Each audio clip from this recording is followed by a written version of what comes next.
Welcome, my friends, to this very brief discussion about the CAPM exam. Lots of you have been wondering whether to go ahead and take the CAPM exam based on the PMBOK Guide 6th edition or whether to wait for this new exam. Well, the PMI made an announcement today and they've informed us that the 25th of July is when this new exam is going to kick in. If you go on down to the PMI website, as you can see behind me here, the PMI announced this morning in various publications and emails that the exam starting 25th of July will go beyond the PMBOK guide and integrate content across project management, including business analysis and agile principles. The last day to take the current CAPM exam is 24th of July. Now, if you're one of those people who wants to take the current exam, I would advise you to do it right away. I would advise you to begin your prep. It really is not insurmountable. I've had students who have come through the program in anywhere from 4 to 6 weeks and get CAPM certified. So it's absolutely doable because the gamut of the exam today is very well known. There's a lot of content surrounding it. For example, on my learning management system here, you can see that we have a very robust assortment of content between 1 and 40 days, and even then, on top of that, content about the ITTOs, which are tested on the current exam. Now, beyond that, you begin to see the content change because we started training this new exam back in January because PMI made the announcement that early 2023, the exam would change. Well, obviously, this is not early anymore. We have already carried out our first training course for this new curriculum. However, it is not needed until July of 2023. So for those people who want to come on and have a robust study of business analysis and agile, we already have the content for you to do so. So this would be a course to sign up for if you're looking to take the current exam or even the new exam. We already have all of our courseware developed for that. But going back to PMI's website here, the question is, I don't know, which one should I take? Take the current one. If you are listening to the sound of my voice in April, May, June, just take it. For those daredevils who want to take the pilot exam that the PMI have announced for the CAPM as well, it's not a big deal. Whatever you want to do, we will support you, okay? We've had students who came into the class ready to go with the new exam, but because PMI delayed, they decided to go with the old one. They're already CAPM certified. So what is the summary of these changes? Because I know a lot of you have questions like, Phil, okay, what is the summary of these changes? Well, today I'm going to walk through a very quick new versus old CAPM exam comparative analysis. We're going to take a look at the exam as it exists today and the new exam. And I'm going to be breaking down for you what the differences are. Now, if you have questions, if you are listening to me right now as this is going live, April 24th, 2023, 4:13 thereabouts Eastern, 1:13 PST, it's a great opportunity for you to ask me questions about anything project management and anything PMI, okay? If you've got questions, I encourage you to put them into the YouTube chat. So let's jump into what exactly is going on here. The new CAPM exam content outline for 2023 has been restructured with the content divided into 4 domains instead of the previous 10 areas of knowledge. This is a comparative analysis between the old content outline and the new one for 2023. Here's the old one. It's the one that we know all too well based on the 6th edition. Very straightforward because every chapter in the 6th edition maps back to one of the domains, if you will, on the current exam. And that's why I tell people, hey, if you are really thinking of taking the CAPM, you got enough time, let's just do it. Come aboard the training. And you know the other cool thing, for those of you that join my CAPM program, you have the opportunity to re-audit. I don't know a whole lot of companies that allow you to re-audit. And what that means is you could get CAPM certified.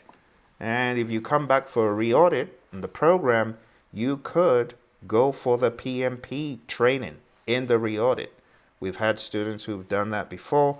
If that sounds like something you want to do, maybe you should just sign up for our training, because you could come in for CAPM, and in the re-audit, if you're quick enough, you could go for PMP.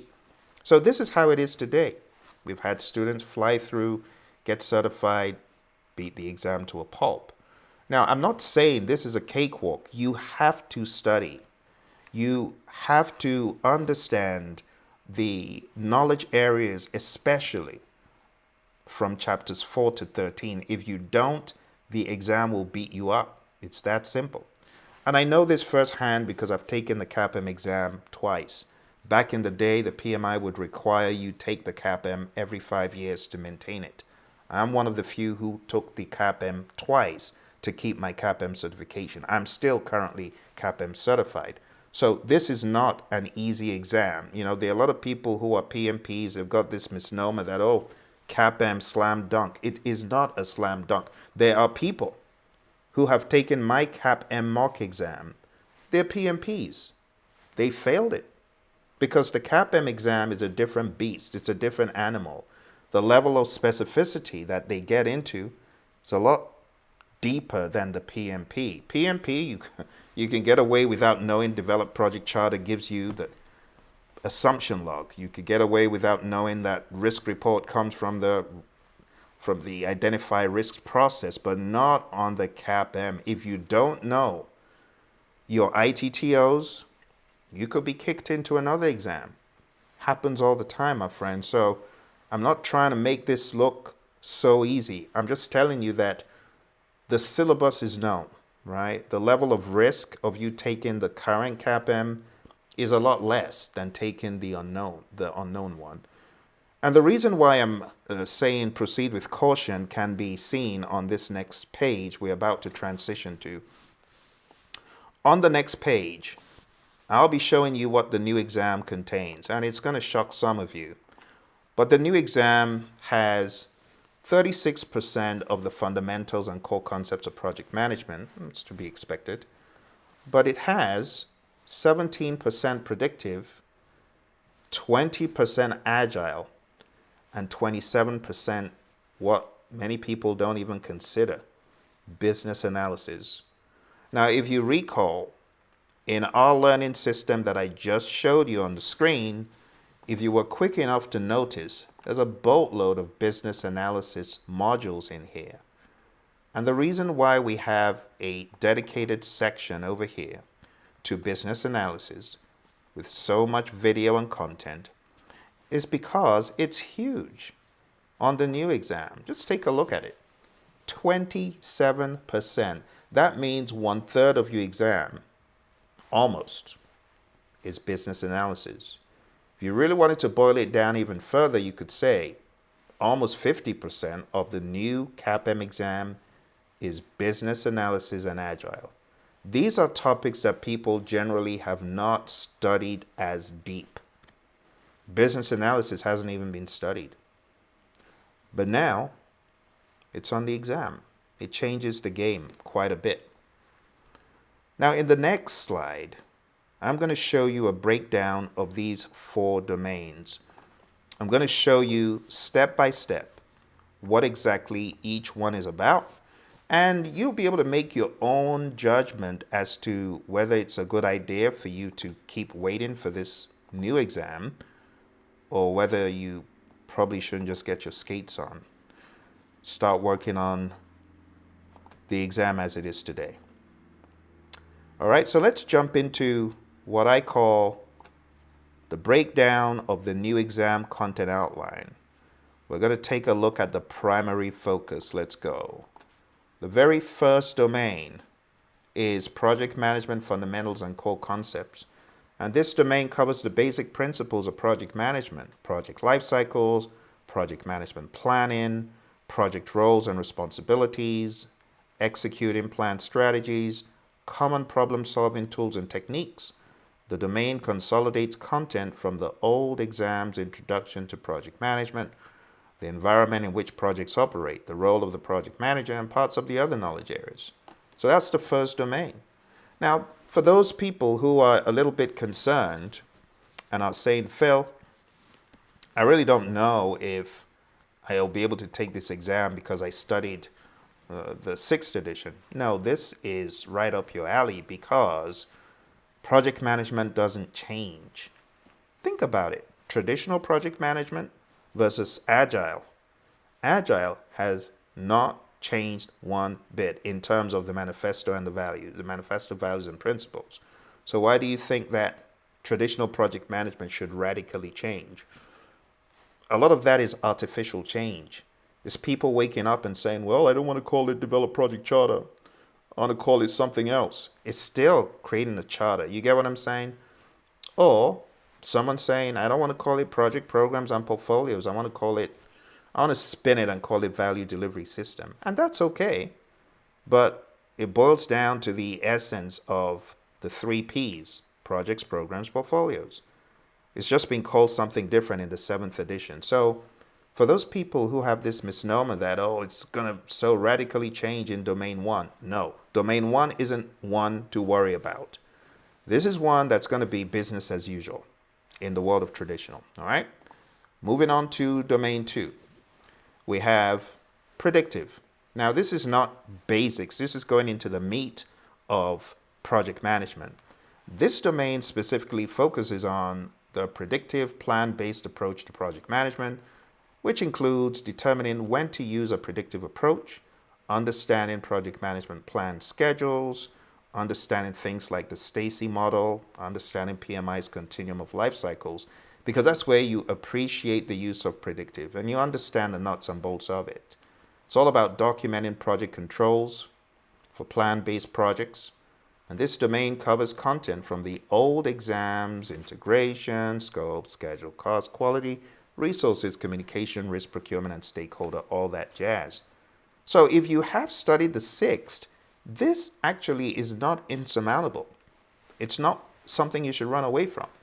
Now, I know in the 7th edition, there's a different spin on things, different spin on the terminology, and a different spin like ITTOs, inputs, tools, techniques, and outputs. What do we call it? Methods, models, artifacts. Same thing. Same stuff, just a different name, different spin. So this is not one that I would worry about if I were you. If you're a candidate and you're saying, well, I kind of like what PMI has. Maybe this is good for my career to take the new exam. This will not be your problem. Let's go to the next domain. Next domain could be a problem for people who don't know a lot about Agile. Some people have not really encountered Agile up close and personal. And, that's why I say come to our class, our online class, because we will get you deep in Agile. We'll get you like knee deep in Agile.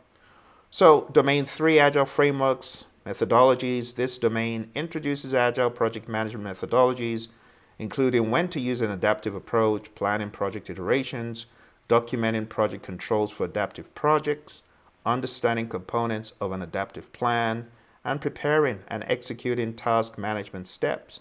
This domain covers content related to Agile methodologies, not explicitly addressed in the old exam content outline. Now, I'll just say this, though, because I know some people have been sort of dabbling into Agile by reading the Agile Practice Guide. Well, this is going to be a good one for you. If you're one of those CAPM students who's been reading proactively the Agile Practice Guide, then this is definitely right down your alley, right? Especially if you've read it cover to cover and you understand the contents. Also, for those students who have been reading the CTT at the beginning of the 6th edition, Concept, Trends, Tailoring, and Considerations for Agile, the CTTCs. Yeah, if you've been reading that, then this shouldn't be insurmountable either. You should also have a fair amount of understanding regarding Agile. Okay. For those who may have questions, I want to encourage you to put the questions in the chat, and I will address the questions as soon as I'm able. We're almost done. We don't have a whole lot more to cover. Let's take a look at the final one. Final one, domain 4, business analysis frameworks. This domain covers business analysis concepts, roles and responsibilities, stakeholder communication, requirements gathering, product roadmaps, the influence of project methodologies on business analysis processes, and validating requirements through product delivery. This domain, yes, this is definitely one that if you wanted to worry about this exam, well, if you're not reading the correct material, this is something to worry about because it goes into business analysis. It adds a new focus that was not previously covered in the old exam content outline. So what is my advice to you? Well, the summary is the exam content outline for 2023 has been restructured to focus on 4 primary domains with an increased emphasis on Agile and an increased emphasis on business analysis. Based on the fact that this has not been on the exam concentrated, and it honestly has not been accentuated on the PMP exam either, so you're kind of in that territory where you don't know how far to go with business analysis. But I've got a very good idea of how far you need to go. It's not the deep end, going to the PMI-PBA certification. It's not that level. Just in case you didn't know, in the area of business analysis, there are knowledge areas. And I've presented some of these knowledge areas on this channel before. You might want to go look for that if you are curious.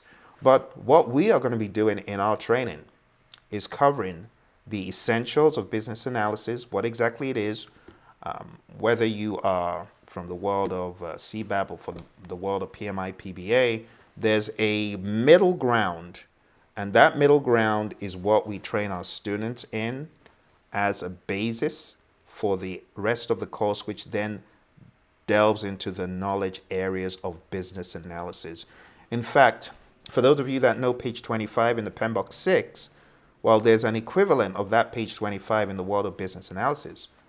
And we will go through that equivalent page so that anyone who is not very familiar with business analysis will get familiar pretty quick. Another piece that we will be covering in the training is the concept of the PMI project management principles. This behind me is definitely one you want to get familiar with. It's very likely to be on the test. So we'll go over all of this in the training. We have already developed very robust content and material, already trained this 7th edition, and there's already materials for those of you who are concerned. It's really nothing to be worried about. We got you covered. We got all this stuff down for you, okay? And another topic that is very important for your test is the world of Agile. So when it comes to Agile, we will be demystifying the different pieces of Agile, namely iterative and incremental, and showing you how these could exist on their own and how these could cohabit to be Agile, and also the difference between predictive and the others. So you got predictive, iterative, incremental, and Agile. We pretty much go through the Agile practice guide, and then on top of that, our own curriculum, which goes very deep into Agile. Okay. We also highlight necessary pages in the PMBOK Guide 7th edition, such as the content behind me right now. This is from the 7th edition, and we will be hammering down on the relevant aspects. Something else we will do is we won't forget the importance of knowledge areas and process groups, because I think a lot of folks don't understand that knowledge areas and process groups are a framework It's a framework. It ain't going nowhere. People are using that privately in government all over the world. So that language, I think people don't understand that language is here to stay. It's not going anywhere. Think about it. Do you know how many PMPs were certified before 2020 or 2021 where this whole change came? Think about it. Almost a million, if not a million. So are you telling me a million people speaking a common lexicon are going to change that common lexicon to PMBOK 7? You better wake up and smell the coffee. You must be joking. And that's why the PMI have put out process groups, a practice guide, because I don't think PMI themselves knew the movement they'd started. And we're just talking about people who are certified. Do you know how many people are not certified but use these models? I knew a company out of the UK. They weren't people who were certified in the firm, but they were using hardcore PMBOK 6. You think they're ready to change and give up all they've developed in favor of the loosey-goosey 7th? No, ain't gonna happen. And that's why in this training, we will continue to train the 5 process groups and the 10 knowledge areas because it's part of project management legend and legacy. We will continue training the details about the WBS, the work breakdown structure, the important components in it. We will continue to train schedule management and equip project managers on how to develop schedules.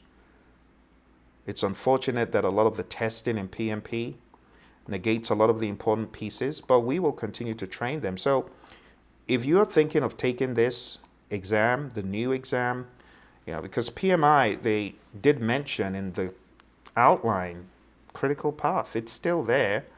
So there's a fair amount of content that still has to be taught from a knowledge area perspective.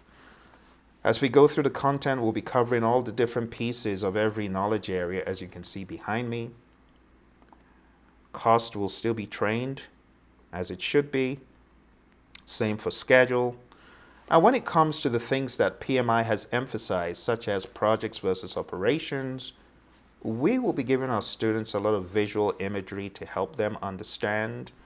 We have a new set of content materials where we will show them difference between operations and projects like we didn't before, because now it's part of the CAPM syllabus. We'll also be showing details regarding the differences between scope, change, planning, management, as it pertains to projects, programs, and portfolios. This is all in the new outline. There's a lot of stuff in the new outline. We'll also be taking them through the knowledge areas, as well as the process groups, and the subtleties in the 7th edition when it comes to a system for value delivery. Yeah, that's definitely one you should look out for. I quite like what the PMI have done here, and it's stuff that we already know, but it's under a different wrapping now. So the wrapper has changed, and we have this concept of a system for value delivery, which I think is great. We'll definitely be training our students on that, as we have started training our students from January for this new exam. When it comes to the project environment as well, there are pieces of the 7th edition that have to be trained to maximize success. And one of these topics is product management consideration. So a lot of what I'm showing you that's in our training program, whether you're a trainer, whether you're a student, I'm showing you this to sensitize you to what to add to your knowledge. Maybe right now you just got 6th edition knowledge. Well, I'm showing you parts of the 7th for a reason, so that you can close those gaps.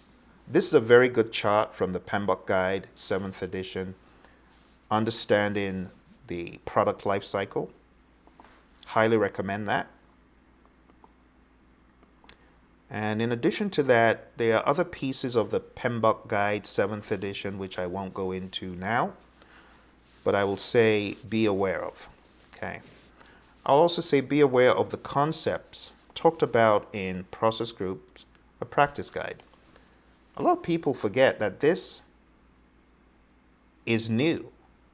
And the PMI, when you see them advertise it, they kind of bundle it with the 7th. Why do you think they do that? Because process groups and knowledge areas are not going away. That's why. So for students who are embarking on this, you still need to know your process groups and your knowledge areas. They're not going away. All right. In closing, my friends, I'll just say you got to remember one thing. When it comes to process groups, they're not phases. Don't think about them as phases, because they're not. There's a difference. There's a difference between process groups and phases. Process groups, this is what the project manager does to manage the project. Initiating to closing. Phases, that's the technical work that the team does. Analysis, that's not project management. Design, that's not project management. That's technical work. So you got to remember this, my friends, as you go into the new exam. Don't lose sight of the framework of the 5 process groups. Initiating, planning, executing, monitoring, and controlling, and closing. But on top of that, you want to have an understanding of analysis, design, develop, test, implement, evaluate. For example, in cases where your life cycle for developing the product is more like this. Then you got to go a step further and realize that as you're doing your initiating to closing, you could also have that project life cycle right there in the nucleus. That's one way of looking at it. Another way of looking at this with these is for every single one of these project life cycle phases, you have the 5 process groups happening in each one. Analysis, you do the initiating, you do the planning, everything to closing. Same for design. You could initiate it, could plan it, execute it, monitor, control it, close it. So this is not going away. This is part of the PM legacy. For anyone who thinks it is, I wish you luck, because luck is nonsense. It doesn't exist in my mind. If you do not hold true to these, when you go into the real world, you're going to be faced with opposition. Don't go off on the, oh, well, I'm certified, so you should respect that I'm certified, even though I don't know. No, you should know this. PMPs who are watching, you should know this. It's part of the legacy of project management. In closing, I'll say you might want to Google Phil's cheat sheet, PMP. I have this cheat sheet out there. It's going to help those of you who, at some point, you're going to be trying to make sense out of what you're learning, and it's not going to make sense because they're going to be jokers who aren't training you on the 49 processes anymore. In order to make sense and have a compass to navigate your CAPM, you need this thing. And if you Google Phil's cheat sheet PMP, it's going to come up with this. Download it and use it to study to master the 49, because everything still goes back. It still goes back to the mothership. It still does. And that's why you have process groups, a practice guide. All right, my friends, that's all I've got for today. I hope this all made sense to you. And if you have any questions in the future about project management or the CAPM, don't hesitate to get in touch. Just put a comment below. It's that simple. If you're looking for training for the CAPM exam, like I said, you've got a brilliant offer of studying the CAPM.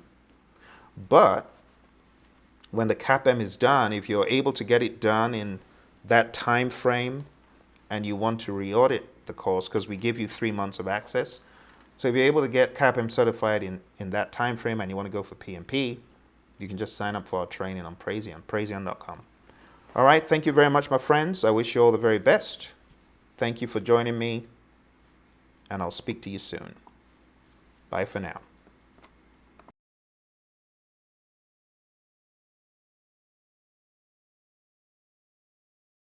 I should mention, though, before I hop off the call here, that the PMI, I'm going to put this in the chat for everyone. The PMI have this exam reference list. Now, I'll share it with you just so that you can go through and use it as a checklist. Because what they have here, they have a reviewed column. It could be very handy as you're studying for this new exam to just check off each of these and say, yeah, I've reviewed it, I've reviewed it, I've reviewed it, and so on. I also want to call your attention to the fact that not only have they recommended the 7th edition, they've also recommended their Agile Practice Guide, as you can see over here. That's also been recommended. They've also recommended the studying of business analysis for practitioners, a practice guide. Now, as if that wasn't confusing enough, they've also recommended a few other books. But on top of that, they've also recommended the PMI Guide to Business Analysis. That's a second business analysis book. There's a lot of stuff for you to digest, my friends. All right, so maybe it's not a bad idea after all to going down to our website, Praizion.com. Maybe just sign up for the CAPM. Take it now. And if you're able to get done quickly enough, you could come for the PMP ride. All right, so if you go to our website over here, you can see CAPM Exam Masterclass. Just click on that and sign up. We got really killer deals going on now, considering if you get done expediently enough, you can just do a re-audit and go for PMP. We've had students come through, get CAPM and PMP. It's like buy one, get one free. All right, my friends, you take care, and I'll talk to you soon. Bye for now.